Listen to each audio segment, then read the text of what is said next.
You can. You sure can. You can make the choice to be on top in 2026. You can dominate the industry with 16.67% GGR growth every quarter. You can get 3 months of free services and special offers from our partner brands. You can get a 51% discount for every 3rd month that your business has grown. You can. But will you? The freedom to choose is yours. Embrace it in 2026.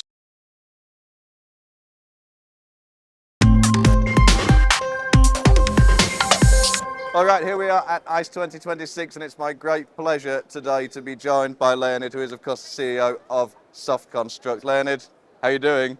Great, you? Yeah, I'm all right, yeah. Big night last night, so big morning this morning. Lots to look forward to. But look, we've got an awful lot to talk about. You're here, obviously, it's January, it's 2026, it's a new year, a new ICE, a new you, a new me. What's happening at SoftConstruct, man? There's a lot going on. Yeah, it's a lot of fun. I think what amazed me about SoftConstruct when I joined is this spirit of innovation. We always innovate. We're never just trying to catch up. We're trying to come up with something. So the past year has been the same. And this year, although we're just a couple of weeks in, has been the same. We've just come up with a new brand of AI-generated live casino called Choice. And that's just one of a million things that we've done. Yeah, and it's surprising sometimes to think about just how many brands and how many business units actually fall under the SoftConstruct umbrella. You've got oversight over all of this as CEO. Talk to me a bit about that variety of products that are actually under your view. Yeah, I'll try to do it fluently because sometimes I forget. So I have BetConstruct, obviously, which is our B2B platform business, which brings together the casino suite and the sportsbook. You can argue sportsbook is its own business, but then, okay, BetConstruct is one brand I have. Number 2 is FeedConstruct, which is a sports data right and odds fit business, which is growing massively and doing pretty well. I have our content brands like Creedrooms, Live Casino, Pop and Pascal, the slot brands, and now Choice Gaming, which is new and has this AI-generated live casino and the slot games. And finally, I have VBet, which is a B2C brand in many of the European markets as well as Brazil. Yeah. So you've got a huge number of people in this Good business. 5,000. Okay. And they're all reporting directly into you. So that's a lot of one-to-one meetings every week. Met all of them. No, I'm sure you haven't yet. Talk to me about how that works as CEO of such a huge business, so many different moving parts. How does that work for you? Look, I don't sweat too much about it. Sometimes I'm like, I'm a slave of my calendar. My calendar tells me where to go. I go. I don't think too much about it. But then some days, obviously, I take to think about what my calendar is going to be like to then follow it. So I don't sweat too much about, oh, it's so big, I have 5,000 people. I don't think about that all the time. I think about the business, all my various stakeholders, our partners, our providers. That's where my focus is. And I just need to always balance the outside, the inside, all of the delicate conflicts that arise from running those businesses. Yeah. If I sell content, but I also buy content from others, we are sort of competing. So I have to always balance that and be flexible and nuanced as I take this. So it's all right. Yeah.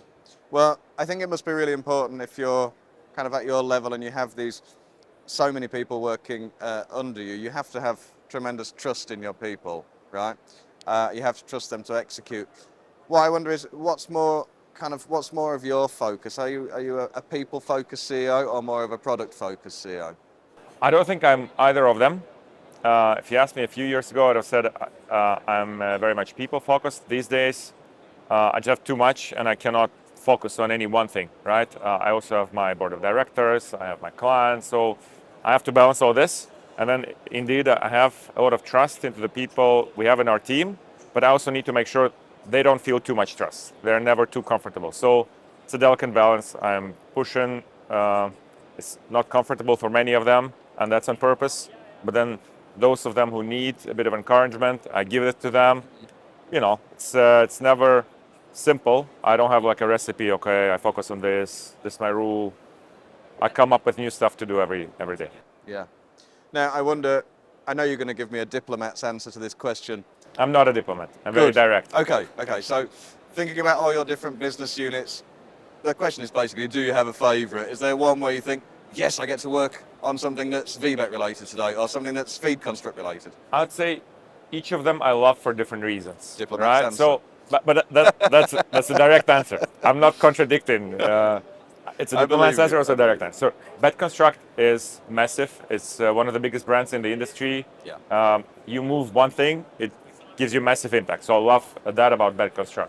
It's also very international, right? I go to Taipei and Sao Paulo and many other places. Everywhere in between. Indeed. Yeah. I love FeedConstruct because that brings me to a lot of the sports leagues across the globe. I get to meet the presidents of the leagues and attend the matches, so that's also fun. Nice. I'm a bit of a sports fan myself. Yeah. VBet, it's a B2C business, and B2C businesses, there is a lot of innovation, there is marketing, there is things you can feel with your own hands. So that's also fun. And then the content businesses, I mean, we're doing games. That's a lot of fun. We just released our show game with Creed Rooms, which just seeing it, and I mean, I can see it on the screen, but I also get the benefit of seeing it in real life. That's just cool. Yeah. So I love all of them for different reasons. Yeah. And they also give me sleepless nights for different reasons. Yeah. So I don't always love them. No, I'm sure. Yeah, it's a lot of stuff to keep track of. I wonder about looking into the future and thinking about, the business overall and SoftConstruct as a larger entity, and thinking about the balance and the mix that you have at the moment. So in terms of like revenue mix, how many people are working in each business unit, and do you think that's going to shift over the coming years, or do you think the balance is right as it is? I think it is going to shift. It doesn't mean, though, that we are deprioritizing any of those businesses because we are growing in each of them.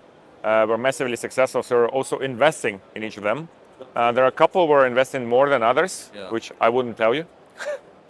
But we do have a strategy that we're following, and you would be surprised by quite a few innovations.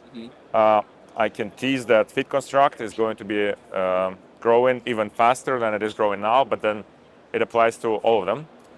One theme that cuts across all of this to me is AI, because obviously there are businesses, but there are also capabilities that I'm bringing to the company, to each of the businesses as a CEO. Yeah. And AI is something that we're applying all across of them.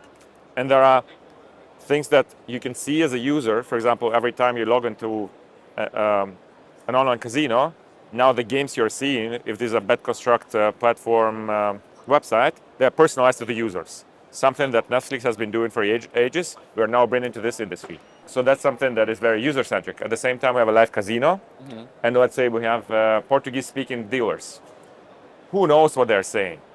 I know. 'Cause What I if do they're speak swearing? Portuguese. What if they are, I don't know. So we have AI listening to everything you say. Then AI agents interpret what they say and check if that complies with our rules and sends us alerts.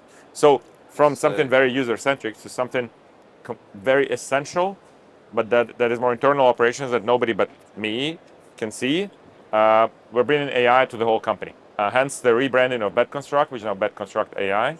That's going to be a big theme going forward. Nice, very good. And just in terms of thinking about the customer and the end user, you have your B2C brand, of course, in VBet, but you also have, the majority of the business is B2B. How important is it to think about actually getting through to, you or me sitting on our computer, sitting on our phone and using that product at the end of the day? That's what I keep telling to my teams. BetConstruct is a B2B business, but it really isn't. It's a B2B to C business because we're only successful if our clients are successful. We're only successful if the users are happy.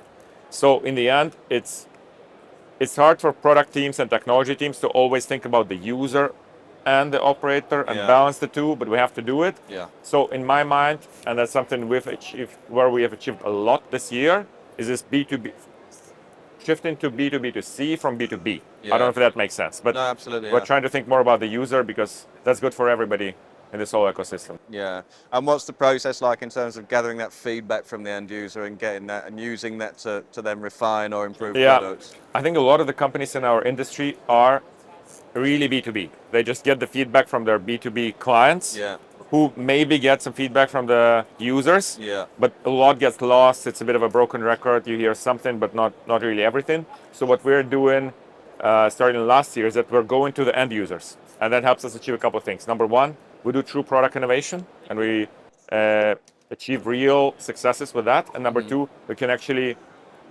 impress and bring more to our B2B clients because they don't know it, right? And that's actually where having all those businesses under one umbrella is also incredibly helpful. Yeah. Because let's say I operate a B2C business in country X and also have B2B clients in country X. There is a balance to strike there in terms of making sure they don't compete and they feel fairly treated. But that's also something where I can get an insight from here, I bring it to there, and everybody loves it. Yeah, brilliant. Well, look, it's right at the beginning of 2026 right now. What is the most exciting thing for you about the year ahead? What are you looking forward to most? Right, I have too much, to be honest. So I have AI as my big priority. Another one is becoming even more global. We're obviously a massive global company with clients in tens of countries. I want to make sure that we as a team are closer to our clients. That also makes me excited. That also means that I'll spend even more time on planes meeting clients. So that's also a lot of fun. And as I said, some of our businesses we're investing very heavily into. And that means new clients, new partners, new providers, new people for me to meet. And I love meeting new people. Yeah. So there's a lot that I'm excited about. So thinking about AI and how that's going to change things this year, obviously it's going to be applied presumably quite broadly across SoftConstruct in general. What are some of the specifics of that and where's it going to be used? If I may just bring you two examples. One that is very, very real and making users happy, making our B2B clients happy, and making us happy. That is the game recommendation system. Oh yeah. It's what I've been talking about, like Netflix, right? When you log into Netflix, you see the movies and series that you would want to see. You also see categories like, since you watched this one, here are the ones you want to watch. So Yeah. we have all of that already working. We have done all the testing and stuff, so we see real traction. The users love it. Yeah. They play more. They are more satisfied. Our B2B clients love it. We also love it. You can guess why. Very good. So that's one that works, and that's one that I personally came up with. Nice. Very proud and happy. Well done. The one that is here, but will come at scale to our clients soon, that is the betting mate, which is we're using AI to revolutionize not just casino, but sportsbook. So the way it's going to work is the carousel of matches that's suggested to you is going to be personalized. Yeah. Like I'm an Arsenal fan, so it would tell me, here's an Arsenal game. If I bet on corners, it would tell me bet on corners. I won't need to click and find the corner. So Yeah. we're personalizing that. We also add in an AI chatbot, so I can ask how many goals Arsenal scored from corners in the past, let's say 10 matches. Oh, that's It will good. tell So me you can that actually Arsenal use has it for kind of- broken all the records with that. You're doing data analysis for the consumer, for the better, yeah. So the chat will then tell you, okay, that Arsenal have broken all the records. Here's the bet you're going to make. So the users will not just get the information they need, but they'll also be more engaged. So that's also available, so anybody can come to us. We'll get them across to you, and we're very excited about that. They're just two examples. We have, frankly, Yeah. plenty. Well, I think it's really good to see because you're absolutely right. It's an area where gaming probably falls behind sort of entertainment in particular. Absolutely. You know, Spotify, Netflix. These things are really, really good at recommendation. Couple of questions for you because I agree. I won't name any names, but when I use my online bookmaker, and for me, I love to bet on the darts. If the darts is on, if it's a major darts championship that's on television, there's a good chance I'm going to watch and have a bet. So it's really frustrating for me that then I go on and it's giving me Champions League or just whatever the generic big event. I of know the how day you is, feel. because I I know how don't you care. I'm feel. not watching it, so I have to then flick through to darts. Snooker's another one, which obviously is a kind of a minor sport, and so you have to go through a few hoops to get there, which is a pity because surely you think the technology is out there. Well, sounds like now It absolutely is. Yeah. And since so many people have done it before us, we can deliver it very quickly. We know how to do it. Yeah. The users are very used to it, right? Yeah. It's like more than 1 billion people search for information now using various LLMs, large language models. Yeah. They're used to chat interfaces. We just need to bring it to our users in our industry. Yeah. So the same with personalization, the same with so many things where we need to bridge this gap, and there's something we can do very, very quickly. Yeah. Well, I'm curious as well about the casino recommendation engine because it seems to me like it's easier to delineate in sports. It should be obvious that I'm a darts fan and that I'm going to want to bet on that.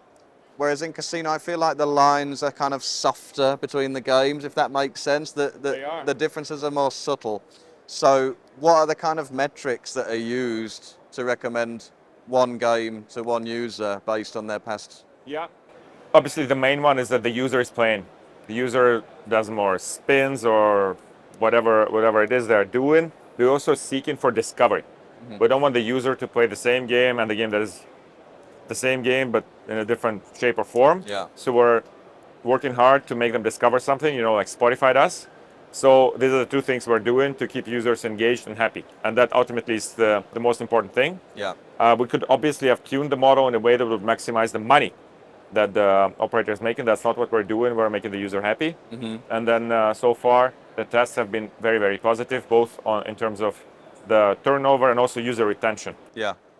And is it a combination then of, let's say, aesthetics and mechanics? If you're talking about slots specifically, for example? Indeed. So it's actually, I was thinking it's going to be pretty straightforward. We're just find similar users. If this user likes that, blah, blah, it's recommend the way Amazon does it, let's say. Yeah. What we ended up doing is that we have an AI engine actually describing the game in plain language. Yeah. And then we find similarities. So this one has fruits, and this is high volatility, and this one has also fruits and high volatility. So it's actually much more complex than that. So we take a look at the complexity of the game, are there bonus rounds or not, Yeah. and the aesthetics, as you said, and the theme of the game. Is it ancient Greece or fruits or airplanes? So we're doing all of that, and the more we add, the better the model delivers. Yeah.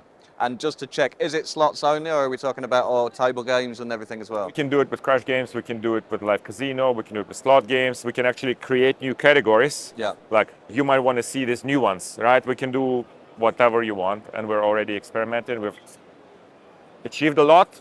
We'll keep doing and innovating in this space. Yeah. And for you personally, as an end user, when you get the time, personal favorite casino game? I don't have one. I really like live casino games. Yeah, me too. And our new one, Roto El Dorado from Creed Rooms, that's the one, if I get a minute, that's the one I play. But then frankly, I get bored with them after a couple of weeks. So maybe after a couple of weeks, I go back to the choice. We have the super cool game, which is like a Matrix themed. There's a lady showing you two hands. You have to pick the red pill or the blue pill. I love the reference. I love the game. I actually played it on Saturday. Won quite something on my test account. So these are the two that would be my highlights. Nice. And final question, we can cut this out if you give an answer that I don't like, because this is one of my biggest gripes in the industry. Does blackjack pay 3-2 or is it 6-5? I hate that so much. Sorry to put you on I the don't have a spot. point of view. Good. Well, there you have it. You heard it here first. There's an awful lot to look forward to. It's been super interesting chatting with you today, Leonid. Thank you so much for Likewise. joining me, and I hope we can catch up again soon. Indeed, pleasure. Thanks, man. Thank you.